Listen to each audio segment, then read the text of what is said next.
अच्छा जी, इससे जो नेक्स्ट पॉइंट है जो मैं समझता हूँ इंतहाई ज़रूरी है वो ये कि जब हम बिजनेस कर रहे होते हैं या जॉब कर रहे होते हैं तो अगर हम समझें एक चीज़ जो बेसिक और बड़ा ही एक बुनियादी पॉइंट है वो ये कि जब हम जॉब करेंगे तो हमें सिर्फ वो नज़र आ रहा होता है जो हमारा सुपीरियर हमें दिखाना चाह रहा है। हमारे पास कैनवस ही बड़ा लिमिटेड होता है, हमें जिस हद तक ऑथोराइज किया जाएगा हमें उन चीज़ों का ही विजन आएगा। जबकि अगर हम बिजनेस करेंगे एंटरप्रेन्योर के तौर पे कुछ भी प्रोफेशन चूज करते हैं देन आपके पास एक्सपोजर बहुत बड़ा होगा। आप दुनिया ये जो मामला कारोबारी मामला चल रहे होते हैं आप उसका हर रंग देख सकेंगे। आप एट अ टाइम प्रोडक्शन को देख रहे होंगे, ट्रेडिंग को देख रहे होंगे, आप एट अ टाइम मार्केटिंग को देख रहे होंगे, आप फाइनेंस के मामला को देख रहे होंगे, आप उसके बाद नेक्स्ट जो है फाइनेंस के साथ साथ आप एडमिनिस्ट्रेशन के मामला को देख रहे होंगे, आप अपने जो भी स्टाफ हैं एम्प्लॉयज हैं उनके मैटर्स को देख रहे होंगे, आप अपने प्रॉफिट एंड लॉस के रेशो को देख रहे होंगे,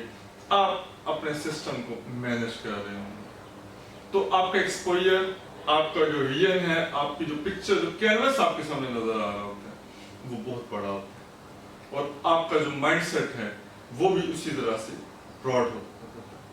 जबकि जॉब कर रहे होंगे आप जैसे कि लिमिटेड सर्विसेज प्रोवाइड कर रहे होंगे, लिमिटेड काम कर रहे होंगे और आप उस हद तक ही एक्सपर्ट हो सकते हैं चाहे आप किसी भी लेवल पे जॉब कर रहे हैं। आप इनिशियल लेवल पे लगा लें या सुपीरियर लेवल पे लगा लें, लेकिन आपकी है तो जॉबियन, आप एक फिक्स सिनेरियो में ही काम करेंगे। आपको जो कैनवस प्रोवाइड किया जाएगा आपका काम उसी पे बेस कर रहा होगा, ना कि आप इंडिपेंडेंटली अपने मामला को डिसीजन को लेकर चल रहे होंगे। इसलिए आप अपनी नजरों से जब एज एन एंटरप्रेन्योर काम करते हैं तो डिफरेंट आपको सीन नजर आएगा, एज एन एम्प्लॉय होते हैं तो यकसर मुख्तलिफ होता है। तो इस चीज को आपने हमेशा से जब भी आप प्रैक्टिकल लाइफ में इन होना चाह रहे हैं आप इन सारी चीजों को मद्देनजर रखें और तब अपनी लाइफ का स्टेप लें। अच्छा जी, इससे बात नेक्स्ट है कि जब भी हम कोई काम करना चाह रहे होते हैं अप्रोक्सीमेटली कोई भी पर्सन है, अगर हम अपने मुल्क की बात करें या अपने सब कॉन्टिनेंट की बात करते हैं तो आप देखेंगे कि 20 से 25 साल की उम्र तक एक ऐसा फेज आता है हमारी लाइफ में जब हम अपने लिए अपने फ्यूचर प्लान को देख रहे होते हैं और कुछ ना कुछ प्लानिंग हर बच्चे के, हर इंसान के माइंड में चल रही होती है, चाहे वो मेल है या फीमेल है, जो अपने आने वाले दिनों के लिए, आने वाली लाइफ के लिए प्लान कर रहा होता है। वो उसके इकोनॉमिकल मैटर्स भी हो सकते हैं, उसके फाइनेंशियल मैटर्स भी हो सकते हैं, उसकी पर्सनल लाइफ भी हो सकती है,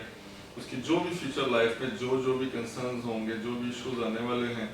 उसके बारे में वो सोच रहा होता है और वो डिसीजन लेने की पोजीशन में होगा। जो बच्चे ग्रेजुएट्स होंगे, जो मास्टर डिग्री होंगे, जो अपनी तालीम मुकम्मल करके प्रैक्टिकल लाइफ में इन होते हैं तो सबसे जो अहम पॉइंट है वो ये कि अपने फ्यूचर के लिए प्लानिंग कर रहे होंगे। जब प्लानिंग आप करते हैं तो लाजमी बात है कि आप कुछ ना कुछ सोच रहे होंगे कि मैंने आज से 10 साल के बाद किस स्टेज पे जाना चाहता हूँ,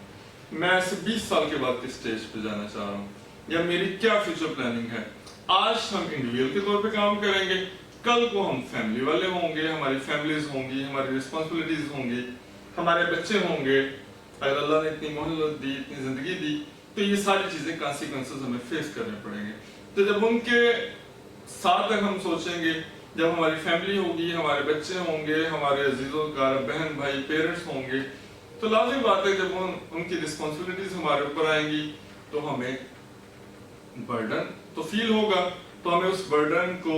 लेने के लिए, अंडरस्टैंड करने के लिए खुद को आज ही हमें तैयार करना होगा। तो हमें अपने इकोनॉमिकल सोर्सेज और अपने सर्वाइवल के लिए आज ही प्लान करना पड़ेगा। तो अगर हम आज प्लान नहीं करेंगे तो कैसे चल के आगे हम कामयाब हो सकते हैं। अगर आज अच्छा प्लान नहीं बनाएंगे, उसको अच्छे तरीके से एग्जीक्यूट नहीं करेंगे, उसकी इम्प्लीमेंटेशन नहीं करेंगे तो आगे चल के जो आने वाला वक्त है हमारे लिए सर्वाइवल मुश्किल हो जाएगा। तो इसलिए फ्यूचर प्लानिंग को लेके बड़े कॉन्शियस हों, बड़े फिक्रमंद हों और आगे इसको इसी के मुताबिक काम करने की कोशिश